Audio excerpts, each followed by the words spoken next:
Kenapa? Kasihan, ini bahayanya lebih besar. Lebih besar bahayanya ketimbang umat ini meninggalkan salat yang 5 waktu. Lebih besar bahayanya ketimbang umat ini meninggalkan saum Ramadan. Ingat. Loh, kenapa begitu? Kalau meninggalkan sholat fardu, meninggalkan ibadah, meninggalkan saum, tidak haji, tidak zakat, tidak haji umpamanya, tidak sholat, tidak saum, ini urusannya dia dengan Allah. Assalamualaikum warahmatullahi wabarakatuh. Bismillahirrahmanirrahim. Alhamdulillahirabbil alamin. Allahumma shalli ala sayyidina Muhammad wa ala alihi wa sahbihi ajma'in, amma ba'd. Salam ta'zim, salam hormat untuk saudara-saudariku, sahabat, teman, kerabat, dan sedulur-sedulur semuanya. Doa saya untuk saudara-saudari, semoga selalu dalam keadaan sehat walafiat. Hari ini, hari esok, dan hari-hari ke depan selalu dilimpahi rahmat oleh Allah Subhanahu wa Ta'ala, dijadikan orang-orang yang soleh dan solehah, yang berguna bagi diri, bagi keluarga, bagi bangsa, agama, dan negara. Amin. Allahumma amin. Saudara-saudariku sekalian, saya perlu mereaksi ucapan, narasi yang disampaikan oleh seorang ulama ahli tasawuf yang saya lihat nampak sering bergandeng renteng dengan para habib. Dan pada saat kedatangan Habib Umar bin Hafid, beliau adalah salah satu jongos yang paling nampak ada di depan, bahkan diberi kesempatan untuk berceramah di hadapan Umar bin Habib. Siapakah dia itu? Dia adalah Abuya Muhyiddin Abdul Qadir Al-Manafi MA. Dia, saya telusuri, adalah seorang pengasuh pondok pesantren Majelis Taklim dan Dakwah Asy-Syifa wal Muhammadiyah yang ada di Sumedang. Orang ini walaupun kajinya kaji tasawuf, tetapi otak dan pikirannya kotor, hatinya rusak, sehingga mencaci-caci, menghina-hina, dan menjelek-jelekan, menjatuhkan Ki Haji Imaduddin Utsman Al-Bantani. Padahal Ki Haji Imaduddin Utsman Al-Bantani, sekalipun di mata dia tidak ada artinya, tetapi di mata umat, khususnya umat Islam Indonesia, adalah pahlawan karena keberaniannya mengungkap, membongkar kalau Habib-Habib itu adalah tukang tipu, ngaku-ngaku cucu Rasulullah, padahal tidak terbukti nasabnya nyambung sampai kepada Rasulullah. Kita tahu Abuya Muhyiddin ini luar biasa ejekannya. Dia merasa menjadi seorang yang alim, alamah, dan tahu segala-galanya. Bisa jadi dalam dirinya ada kesombongan telah menjadi wali Allah. Karena itu menantang-nantang. Ki Haji Imaduddin itu siapa? Dia itu apa? Dia punya apa? Sekilas kita tonton ocehan atau kesombongan Abuya Muhyiddin Abdul Qadir Al-Manafi ini. Ingat, siapa yang membatalkannya? Yang membatalkannya yang pakai sorban. Batalnya disebut kiai, ini berbahaya. Ini berbahaya. Nasab Ba'alawi yang sudah tetap dari dulu, tidak ada seorang pun yang membatalkan. Para ulama-ulama Allah nggak ada seorang pun yang membatalkan. Para wali-wali Allah nggak ada satu pun yang membatalkan. Tiba-tiba muncul sekarang hanya satu orang dengan alasan tesis lalu membatalkan. Ini sudah disebut kiai pakai sorban, pakai jubah. Maka ini bahayanya besar sekali. Kenapa? Karena orang-orang akan mengikutinya. Murid-muridnya akan mengikutinya. Orang awam bisa mengikutinya. Allah, apalagi orang-orang yang pernah sakit hati oleh sebagian oknum umpamanya, ya, yang mengaku ini adalah habaib, tapi ini oknum kelakuannya yang memang tidak sesuai, akhirnya merasa punya penguat, hanya ikut dalam rombongannya, ikut dalam kelompoknya, kan jadi celaka. Ya, akhirnya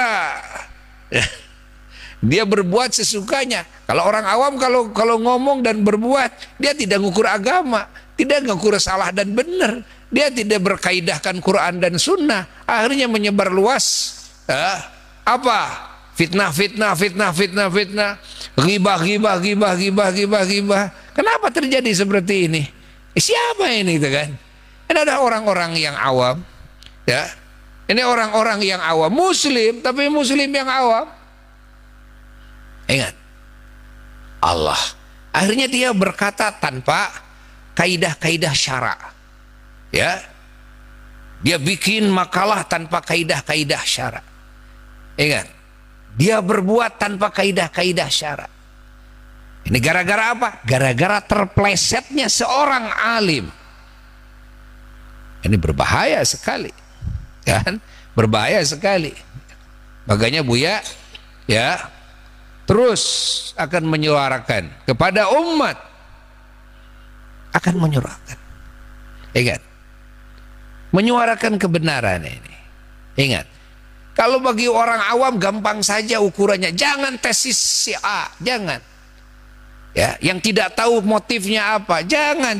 Tapi lihatlah para ulama dari dulu tidak ada yang pernah membatalkannya. Para wali-wali dulu nggak ada yang pernah membatalkannya. Apakah orang ini lebih tahu daripada para ulama? Apakah orang ini, ingat, lebih berilmu daripada ulama-ulama yang itu? Apakah orang ini waliullah seperti halnya ulama-ulama itu? Apakah orang ini punya ilmu kasyaf seperti halnya ulama-ulama itu yang menetapkan?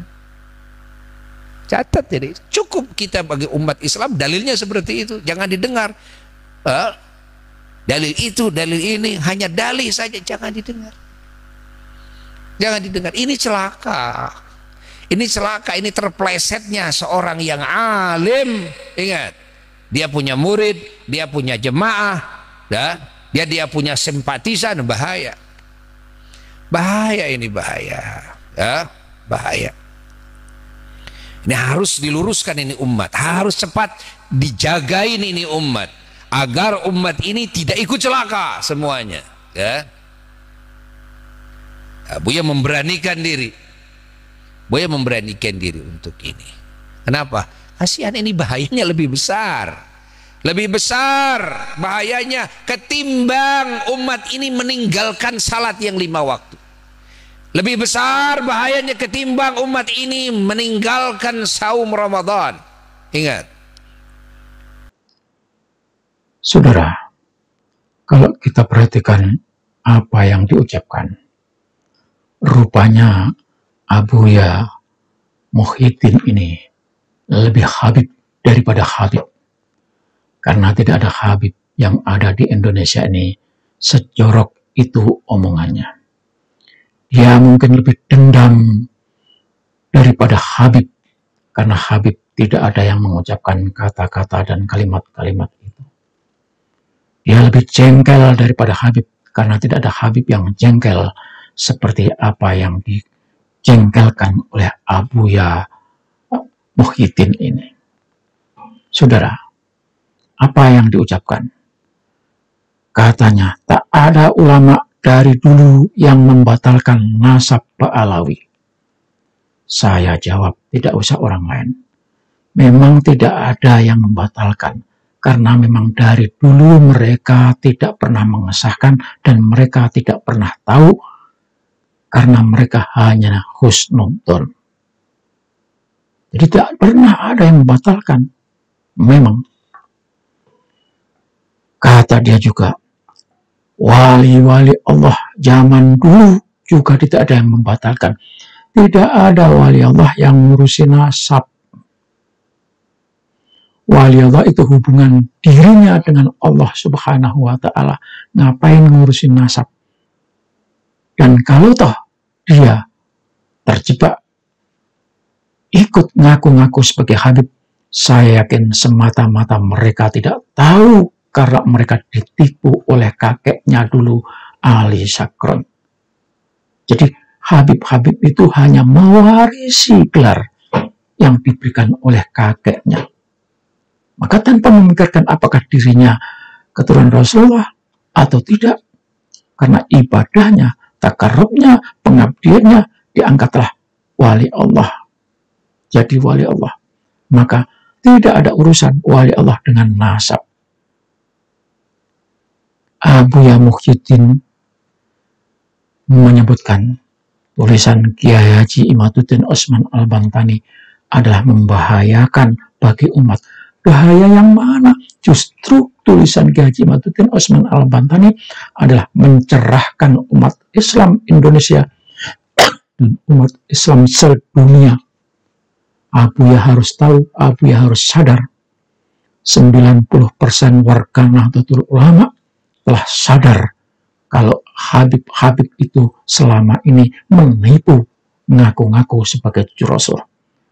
Abuya Muhyiddin, silahkan cek. Hanya kelompok-kelompok mukibin yang sudah tercuci otaknya. Justru itulah yang membahayakan bagi kehidupan masyarakat berbangsa dan bernegara, kalau mukibin-mukibin itu tetap ngotot berpegang pada ajaran-ajaran sesat para Habib. Jadi Abuya Muhyiddin ngomong yang sebaliknya.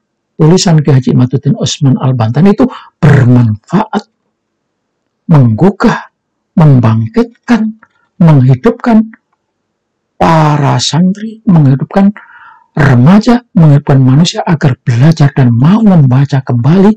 Jangan ngikut membebek seperti Muhyiddin yang tidak pernah membaca, hanya mendengarkan apa kata, itulah yang namanya taklid. Catat ya Abuya Muhyiddin, apa yang Anda katakan itu adalah sebaliknya. Andalah yang tersesat. Kau bilang apa yang disampaikan Kiai Haji Imaduddin Osman Al-Bantani tidak berkaidah. Anda sendiri justru yang tidak punya kaidah. Anda ngomong cuma sengomong-ngomongnya, tidak pakai kaidah. Anda fanatik membabi buta. Anda sudah terdoktrin dan tercuci otaknya, sehingga apapun yang kami sampaikan, Anda tidak akan pernah percaya, dan bahkan Anda menuduh kami yang menyampaikan informasi ini sebagai orang yang membenci kepada para Habib. Padahal sesungguhnya Habiblah yang harusnya berterima kasih karena diingatkan. Abuya juga menyebutkan, apakah orang ini, maksudnya Kiai Haji Imaduddin Osman Al-Bantani, tahu kalau dari dulu tidak ada ulama-ulama yang membatalkan? Tahu, tidak ada yang membatalkan karena memang mereka para ulama-ulama itu tidak tahu. Kok tidak tahu? Ya karena tidak membaca, tidak belajar menelusuri sejarah. Dia hanya mendengar apa katanya. Husnudzon, ketika dibilangi saya adalah keturunan Rasul, ya saya terima. Saya sudzon, saya husnudzon. Gitu. Lebih gendeng lagi soal pengakuan nasab hanya didasarkan dengan mukasyafah. Wali-wali itu mukasyafah urusannya dengan Allah. Tetapi kalau sudah menyangkut soal data dunia, mukasyafah tidak bisa dijadikan bukti. Anda boleh menyatakan tahu isi perut saya. Anda boleh tahu kelakuan saya zaman dulu melalui mukasyafah. Tetapi ketika Anda menyatakan atau menuduh saya telah melakukan ini dan tidak bisa membuktikan, tidak ada bukti, saya bisa tuntut balik kepada saudara. Oke, taruhlah Abuya Muhyiddin, Anda seorang wali, mukasyafah, tahu sejarah saya, tahu kelakuan saya, tahu kejahatan saya. Dan ketika sampean ngomong menyebutkan kejahatan saya, maka saya tuntut Anda ke pengadilan. Anda akan berbicara tentang pengetahuan Anda melalui mukasyafah. Maka informasi Anda tentang mukasyafah sama sekali tidak bisa dipercaya. Karena mukasyafah itu urusan Anda dengan Allah. tidak bisa dijadikan dalil bagi kebenaran materi di hadapan pengadilan. Maka jangan asal ngomong, mukasyafah boleh, tapi itu tidak bisa dijadikan sebagai dasar menetapkan Habib sebagai keturunan Rasulullah. Anda ini hidup di mana? Anda hidup di Yaman atau Anda hidup di Indonesia? Negara Indonesia tidak berasas seperti asas yang ada di Yaman. Orang boleh tipu-tipu di Yaman, di Indonesia tidak boleh. Begitu. Anda bertanya-tanya juga. Seakan mengejek. Apakah Kiai Haji Imaduddin itu wali Allah? Loh, wali atau tidak wali itu bukan urusan Anda. Gitu. Kau bilang, orang ini berbahaya harus diluruskan. Justru yang diluruskan itu Anda. Yang berbahaya itu Anda. Anda yang harus diluruskan. Karena Anda menyesatkan umat Islam Indonesia. Ketika Habib tidak bisa membuktikan sebagai cucu Rasulullah, Anda bela, maka Anda yang menyesatkan. Lagian, mestinya kalau Anda membela Habib dengan sungguh-sungguh, jangan cuma menghujat. Anda bawa tesisnya Kiai Haji Imaduddin Utsman Al-Bantani itu lapor ke polisi. Berani enggak, Buya? Bahwa kan Anda menyatakan itu kesesatan. Di Indonesia ini penyesatan, penistaan agama adalah sebuah pelanggaran, sebuah tindakan yang ada hukumnya. Maka laporkan itu. Jangan cuma nyerocos doang, menyesat-nyesatkan, tapi Anda sendiri tidak bisa meluruskan, tidak bisa menghadirkan bukti. Saya tantang Anda, laporkan ke polisi. Laporkan ke polisi. Ayo, laporkan. Anda bilang, bahaya yang diajarkan oleh Kiai Haji Imaduddin Utsman Al-Bantani. Bahaya tesis Kiai Haji Imaduddin Utsman Al-Bantani lebih berbahaya daripada meninggalkan ajaran Islam. Itu Anda yang kurang ajar. Lebih berbahaya dari meninggalkan sholat. Lebih berbahaya daripada meninggalkan zakat, puasa, haji. Apakah Anda sudah murtad? Mohon maaf. Hanya karena itu, ada mengkafirkan orang Islam. Itu sama artinya ketika Anda menyatakan orang yang mengikuti Imam Imaduddin itu berbahaya, dan bahayanya lebih besar dari meninggalkan sholat, itu artinya sudah mengkafirkan orang. Na'udzubillah subhanallah. Bagi saya, Abu Ya Muhyiddin adalah pecundang. Anda hanya coro. Anda bukan orang besar. Orang besar itu punya gagasan. Tapi Anda sama sekali tidak punya gagasan. Orang besar itu menjawab tantangan. Tapi Anda nakut-nakuti. Malah mengajarkan kebencian. Mengajak untuk melakukan kejahatan. Anda bukan orang besar. Jadi ketika Anda merasa menjadi orang besar, maka jawab tulisan Kiai Haji Imaduddin Utsman Al-Bantani. Jangan cuma menghina-hina. Buktikan mana tulisan Anda. Buktikan dalil Anda. Orang besar itu bicara soal ilmu. Tapi Anda bicara soal penghinaan. Merendahkan. Ilmunya Anda di mana? Orang besar itu berbicara tentang peluang. Tapi Anda tidak menciptakan peluang, tapi malah ngajarin orang untuk melawan dan melakukan kejahatan. Orang besar itu menghargai, menyanjung, memuji karya-karya orang. Tapi orang kecil seperti Anda, tidak punya karya, baca pun tidak, malah menghinakan, melecehkan, merendahkan. Maka bagi saya, omongan Anda tidak lebih sebagai coro atau kecoa yang tinggal di got, tidak pantas untuk didengarkan. Kalau Anda tidak terima, saya, marbot masjid, siap menghadapi Anda. Wassalamualaikum warahmatullahi wabarakatuh.